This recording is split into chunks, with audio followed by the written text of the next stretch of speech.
Hello again, and thank you for joining A Shark's Perspective.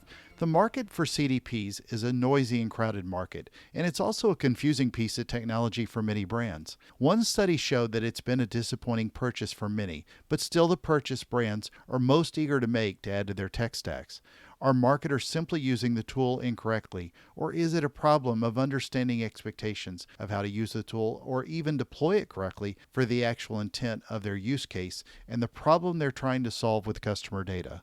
Cory Munchbach is the Chief Operating Officer at Blue Conic, a leading customer data platform, and she's a former analyst at Forrester Research. And on this episode, we'll discuss how to deploy a CDP correctly, first-party and third-party data, lookalike modeling, CRMs, DMPs, DSPs, segments and personas, the role of personalization, confused tech stacks, and the conversations marketers need to have with IT, lobster mac and cheese, and a lot more. So let's tune in to a Chief Operating Officer discussing customer data with a Chief Shark Officer on this episode of A Shark's Perspective.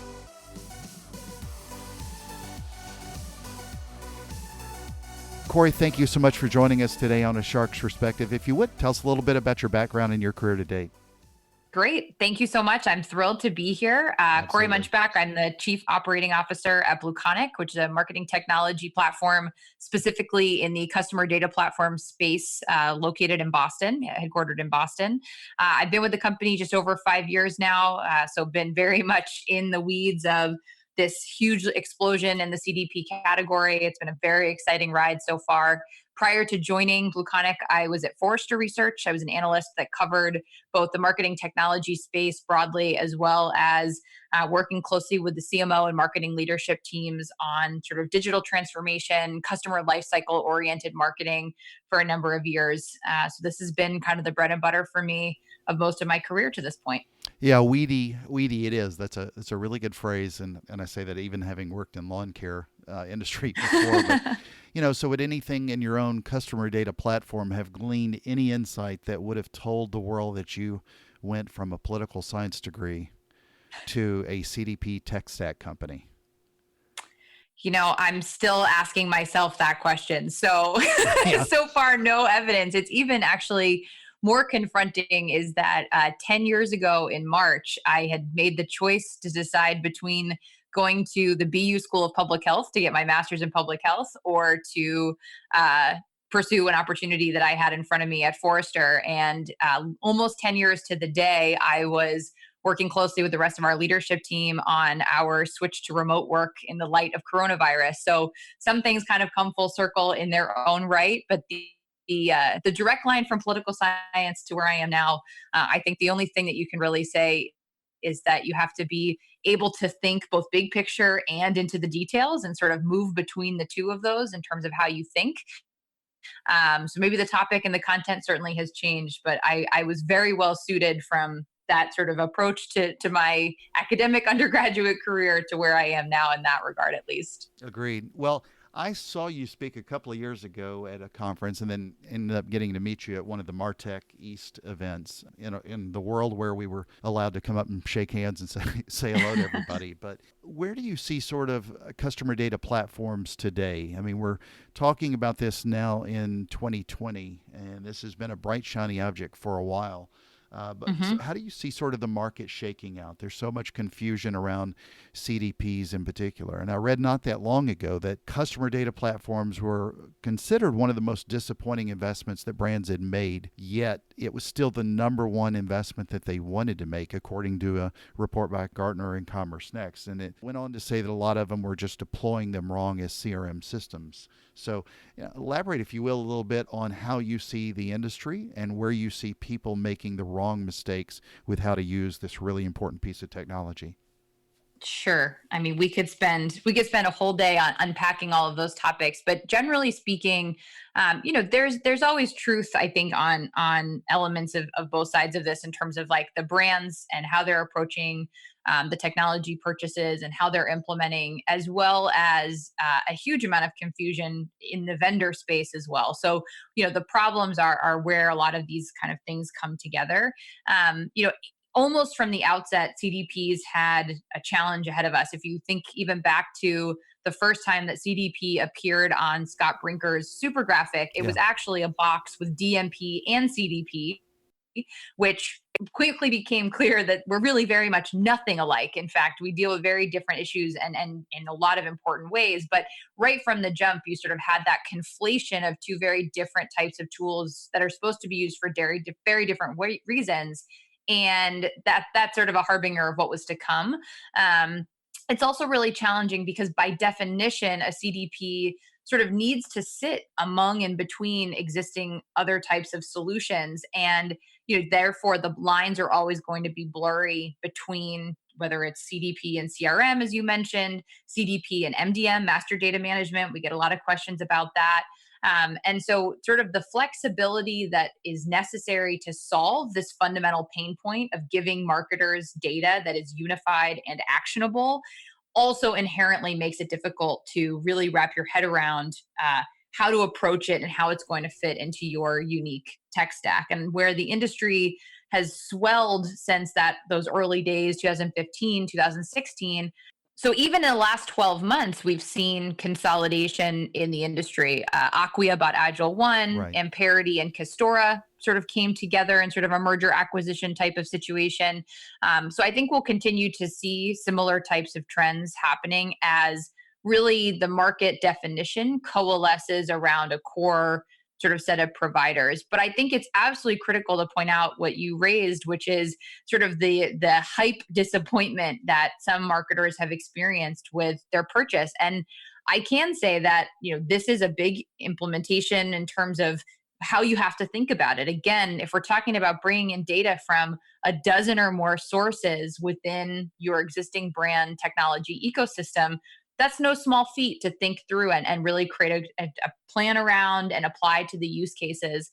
I've been beating the drum a lot recently on the idea of how to define a use case. I'm sort of shocked, quite frankly, by how widely varied the definition of a use case is. So I'll say it right now. I'm going to keep saying it, which is that segmentation is not a use case, right? Unified data is not a use case. Yeah. So being able to bring a level of granularity and specificity to what it is you're trying to accomplish, why you can't accomplish that today, how you'll get there, and how you'll know you've arrived. Those are the elements of a true use case. And it's very clear to me in working with the brands who've been incredibly successful with the platform. We've got more than 350 customers that we can see the difference between those who've taken the time, worked collaboratively within their organizations, particularly with maybe IT or data science, as the case might be, to really put that project plan in place with specific use cases are the ones who are getting an enormous amount of value. And the ones who sort of realize mid-process that they need to do that work are the ones that end up with a bit more stopping and starting.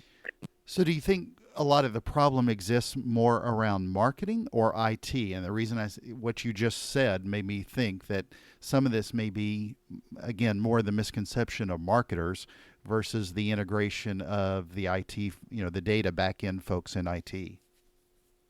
I always think it ends up being a mix of those things. One of the things that I've noticed since even my Forrester days is that marketers are charged with really grand goals and ambition, right? When we talk about big terms like digital transformation or customer obsessed marketing or things like that, by sort of the impact of that tends to be that they also buy technology in conjunction with that ambition. They sort of get the remit to go after these big, hairy, audacious goals, and then they try to assign that to the technology. And what that really means ultimately is that you're hanging your hat on sort of one solution to come in and solve for this much bigger and multifaceted type of challenge. And so what ends up happening is that gets overwhelming and there isn't really a clear path from point A to point D, digital transformation. And so what ends up happening is that marketers sort of activate on very tactical types of use cases, right? They bite off what they can chew, and then you sort of have this stunted project that never met the ambition, and which is not to say that it can't get there, but the relationship with IT is critically important early on, especially in the selection, because for example, one of the big value adds if you are a retailer, particularly a brick and mortar retailer, of adding a CDP is being able to get access to transactional data, Amen. but in a customer first way. So you can actually do segmentation at a customer level, but based on transactions. But that data, the reason marketing hasn't had access to it is usually because it's stored in an ERP or sort of a back end finance type of system that IT owns. And so what happens then is that if marketing hasn't gotten IT bought into the idea of what the customer data platform will do, and therefore unlock access to that ERP data to flow into the CDP, the biggest pain point that the marketer was hoping to solve ends up being dead on arrival after they've signed the paperwork, right? That's not a CDP problem per se, but we can't do what we're trying to do if we don't have access where we need to get it. So those are those dynamics where marketing needs to invite IT to the table, and IT needs to be a willing participant in those discussions. Ultimately, both sides benefit when they collaborate in that way. But trying to do it as either going around or going through without that collaboration tends to end up in a disappointing outcome or a longer timeline, things like that. Well, I mean, it's understandable in a lot of ways because I worked in the addressable world and where we were using the first party information in a safe haven environment from companies, and then we were getting the exposure data and mapping, everything back to see how ads performed. And I would hear from brands and agencies all the time, send me everything. Let us do it. Let us do the insights. But one of the biggest problems that thankfully brands have to respect, and I don't know if necessarily the IT department is the one owning this glory here, but it's also one of the biggest concerns for any brand is just we know we can marry this data together, but really respecting the privacy of the customer and not letting this get open or just having it so accessible that it could get hacked is just such a major concern for any kind of brand. You pretty much lose everything the moment that you let any of that data flow too freely to the wrong people. Absolutely. I mean, I think there is the most unexpected outcome of the GDPR and CCPA and similar privacy legislations has been a forced reckoning for brands about where their data is and how they manage it. And, from a CDP perspective, it can be sort of a boon in a lot of ways, right? We were designed in that context from kind of the early days. And so have most CDPs have built in some level of mechanism to help brands manage a lot of these compliance questions. It's not necessarily in replace of a master governance structure by any means, but if you can't play nicely and meet those requirements nowadays, you're not long for being a key piece of a data infrastructure. And so all of the challenges that whether it's third party data providers or ad tech or some of these others that are grappling with and doing so, quite frankly, very inelegantly and on a short term, CDP is helping to usher in this real change in mentality around the customer first, what we're getting permission for, and being able to ensure that we're holding ourselves as a brand accountable to that opt-in, to that permission-based marketing. Obviously, there's a huge amount of work to be done in terms of the actual marketing strategy and this idea that if you're going to collect data, there really needs to be some level of mutual value exchange there. There's brands that have done this very well and baked that into how they engage. Most have a lot of work to do on that front, but one core component to enabling that is having the technology to do so and collecting data from the jump in a way that embeds privacy and compliance into that operation as a trend instead of trying to either retrofit or bolt it on after the fact.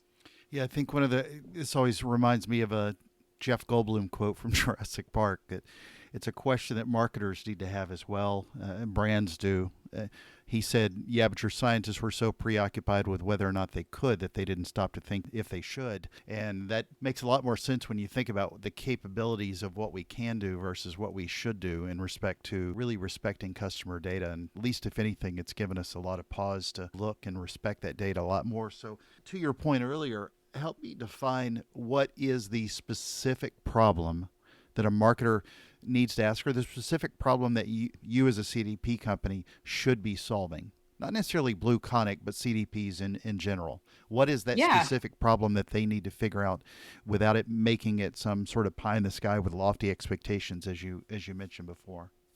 Yeah. Well, I mean, I think the first point is that a technology investment is always just one part of that three-legged stool of people and process, and with the seat being the strategy on top of it. So, there's no technology in the world, whether it's a CDP or other, that upon acquisition of said technology, you are already well on your way on that journey. This is all things being kept in alignment with one another around the resourcing and how you're approaching things, how your workflows change, et cetera. So, with that kind of in mind, the CDP comes into play on the technology landscape to fill in the gap between really amazing, detailed, granular, high quality, confident data around the customer and the activation channels that marketers spend their time to use to engage with customers. There have always been a huge chasm between excellent data infrastructure and best in class activation tools. And the CDP is designed to fill in that gap. One analogy that I sort of like is the idea that tag management was to websites what CDPs are to data warehouses, data lakes, MDM types of solutions, which is to say that uh, it may be very true that you want to keep your master customer data in one type of system that is IT governed, et cetera. But you do want to give access to the people who can actually use that data, who can give you some level of return on investment of having collected it and having those insights in your organization. Tag management gave that ability to sort of play with the website without breaking the website. CDP, in a lot of ways, does that for marketers to have access, get their hands on it, and use it in a way that sort of acts as a sandbox in some respect for the underlying data that is typically a back end type of investment. So that the key capability that a CDP needs to deliver is sort of acting as that translation layer where the customer is the central object, not an account or not an opportunity or something like that, sort of objects that we're familiar with in CRM. Also, not just a cookie or not just an email address. Those are all elements that together can make up a customer profile. And having someone who is a distinct entity upon which everything else is built, and that solution historically just hasn't existed in the ways that marketers need. And what I mean by that is that it can't require a lot of highly technical skill, knowing SQL and things like that to get access to the data. That's just not a skill set most marketers or digital marketers have today. It needs to be sort of intuitive. It also needs to be layered on with capabilities that marketers are familiar with: segmentation, reporting, intuitive interfaces to connect one system to another. That needs to be part of what a marketer is familiar with and what a CDP can deliver. Also, the element that in digital marketing in particular is so critical is operating at the speed of the consumer. One of the big issues with DMPs, with doing sort of a personalization type function that they weren't designed to do, is that it takes hours to reprocess a segment. Uh, I need you to move from one segment to another by page view, potentially, right? In order to keep up with consumers in these digital channels, there can't be a delay of hours or days between when I have the data and when it's available for me to action on. So those are just those sort of fundamental pain points that marketers have always had to duct tape together or sort of work around, that the CDP is designed to insert and solve for. So you mentioned something about DMPs, may sort of sparked a thought for me as well. How, with identity resolution in particular, how do you compete with not Blue Conic, but how does the industry compete against companies like LiveRamp? Yeah, I think LiveRamp is quite complementary to CDPs in a lot of ways. LiveRamp doesn't give you your own data. LiveRamp is its own identity graph that it has assembled that anyone who pays them has access to upload their data and onboard it to match and try to bring all these different identity concepts of identity together into one. Mm-hmm. It never actually creates a profile, right? That just exists as a series of associations in a database. And then you need to process those associations into a list which then can be used for a fairly finite set of applications, maybe some level of reporting, but primarily in advertising. A CDP is almost nothing like that, or at least should not be. It's first Exactly. party data. Yeah, right. No brand has access to the other brand's data. It's completely in house in that regard. The profile is an actual persistent entity. Any additional information just gets added to my record from there. And the application of that data is not limited to primarily advertising use cases, where at some point there has to be a separation of church and state between data that I have and the anonymization, right? The de-identification of that data has to happen at some point, because it's not opted in, it's not consented. And so there's just essentially a different, and again, I think arguably complementary ecosystem for certain use cases. But this idea that LiveRamp is sort of a CDP type of tool, to me, has always seemed very strange, because the data collection mechanism, the data storage mechanism, and the data application or the activation mechanism is almost entirely distinct from what a CDP is solving for. I know it and agree. I worked with Axiom when they purchased LiveRamp, and then LiveRamp, did their own thing and went off. So I remember quite easily how they were. There was so much misunderstood with Axiom and LiveRamp's marriage, and then when LiveRamp went off, and people were thinking it was a CDP, DMP, DSP, and everything else under the sun, and CRM. And so often, a lot of it's just with marketers who know, if you're a decent sized company, you have a pretty large group of data of your first party list, but then everybody wants to grow that list out and serve it to more targeted audiences, which are larger, which everybody should do. But then they think that third party list that they grow from is the same, or theirs, or implemented the same way. And it's really just understanding the difference between first party data and that larger reach to third party data as well. So Yeah, for sure. explain, technically how a marketer today should use a CDP with specific customer acquisition strategies. Give us a couple of use cases on where people are using it today.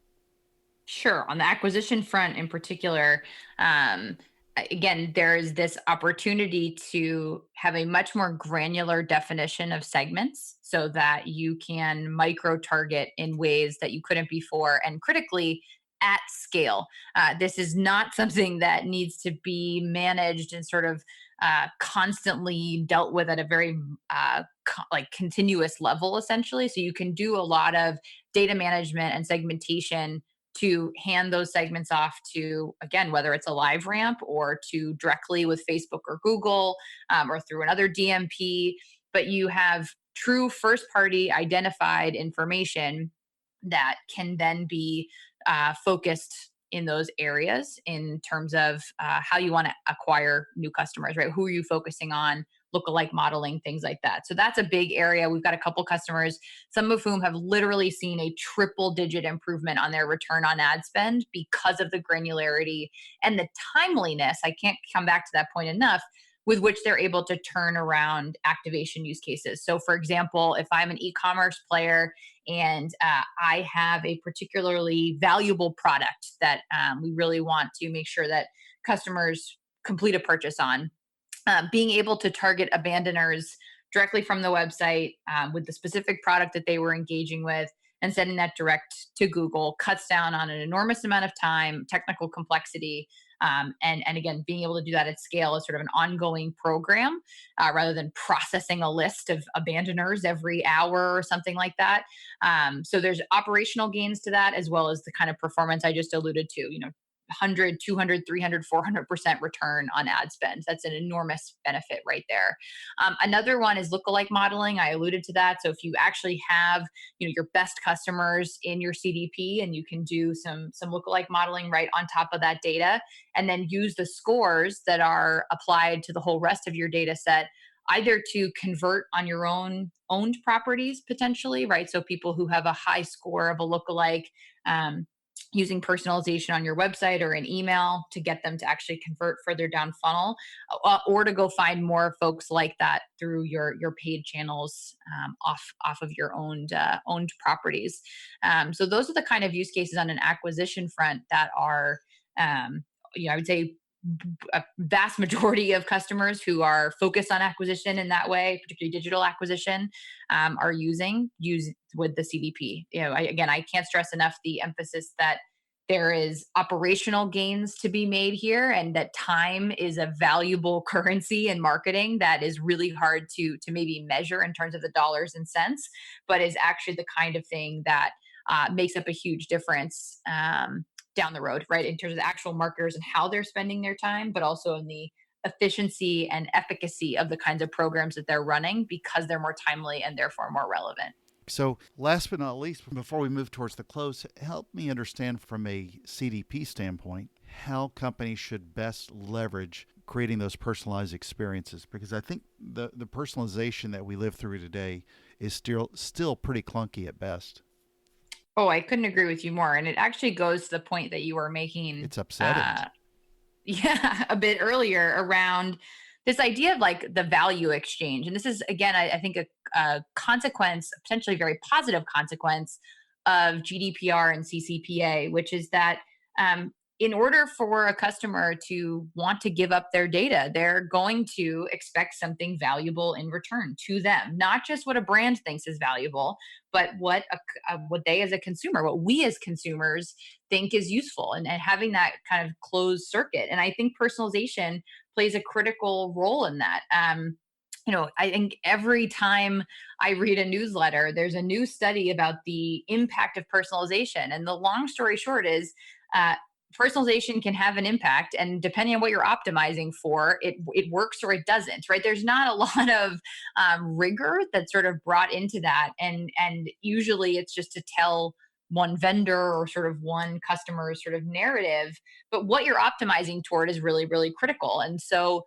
just having personalization on the website as a checkbox, which is what I think a lot of marketers are sort of stuck doing because they don't have good data behind it, ends up being quite clunky as you describe it. But when you are echoing, for example, the landing page from the ad that the person clicked on, so the messaging is similar, you actually land where you expected to, and you're facilitating their exploration potentially of the product or the content that you put in front of them.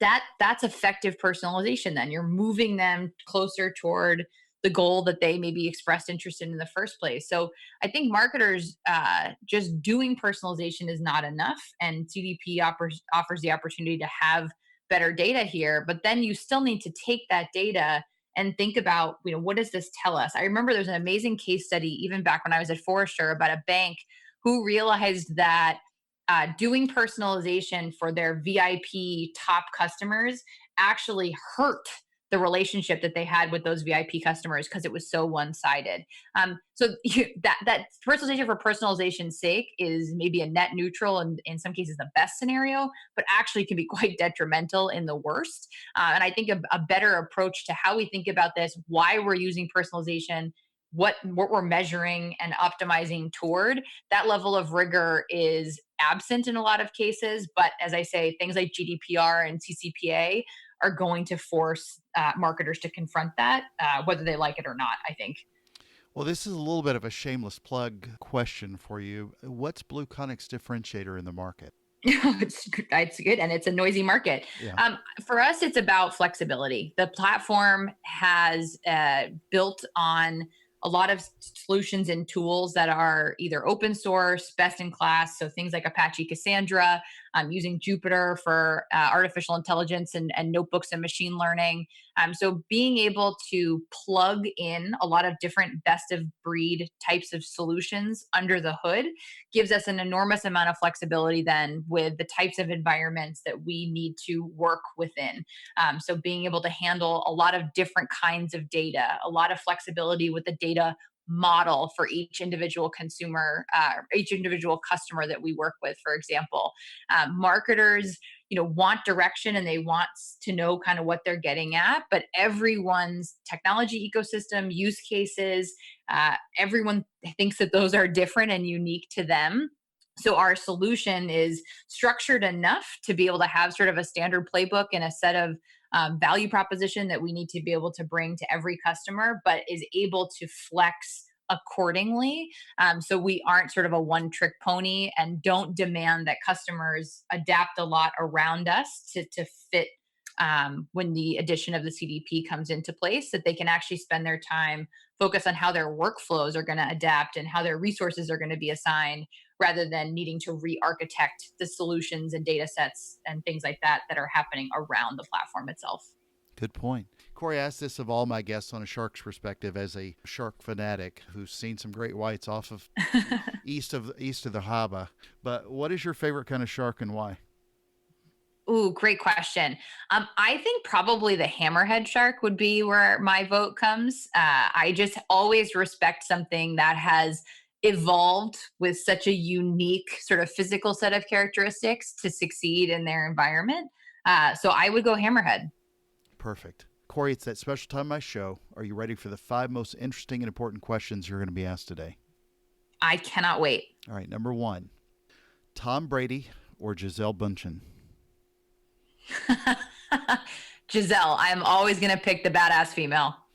Well, and I just didn't know how much you hated Tom since he's left. So this is everything's changed in the New England world. So number 2, personas or segments?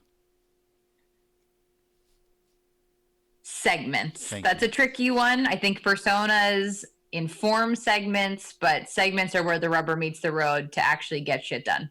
Agreed, because personas, for the most part, it generally is like 3 of them, maybe 5, and they've boxed a bunch of unique people into just the worst personas I've ever seen. So that look generic at almost every company. All right, number 3, lobster roll or lobster mac and cheese? Oh, I'm going to have a confession, which coming out of a Boston born, bred, and biased individual is going to be unpopular, but I don't particularly love lobster. So I'd pick the lobster mac and cheese to eat the mac and cheese and save the lobster for my husband who loves it. Nice. Well, at least I didn't ask you lobster roll or, Kraft macaroni and cheese, because I know what we would have gotten. All right, number 4. It's going to be a tough question, and you may not be able to answer it. David Robb or Scott Brinker? Oh, come on. That's just cruel. I know that was a trick question for somebody who's the godfather of the CDP Institute or the other godfather of MarTech. So let's go with CRM or DMP. Oh, I'm going to have to go CRM because I think DMP doesn't have much more runway ahead of it. And CRM is long in the tooth, but still relevant. So I'm going to go CRM. Good point. All right, number 5, and the most important question you're going to be asked today is biscuits or cornbread? Oh, biscuits. Your girl is a huge biscuits fan. Nice. So Cory, where can we find out more about you, the Blue Conic brand, and what you guys are doing in the CDP world? If they don't find you on David Robb's CDP Institute, information and more. Our blog is just an amazing resource for all things going on in this space. So blueconic.com/blog is a great place to sort of check out our latest thinking. I tend to bash marketing clouds and spend some time doing things like that on the blog. I'm on Twitter at Corinne James, and so is Blue Conic at Blue Conic. So those would be the 2 that I would start with. And you can find me on LinkedIn, of course, as well. But happy to chat and love to hear other people's point of view on CDP, marketing tech, anything else in this space. Agreed. Cory, it's been a pleasure, and thank you so much for being with us today on A Shark's Perspective. Thank you for having me.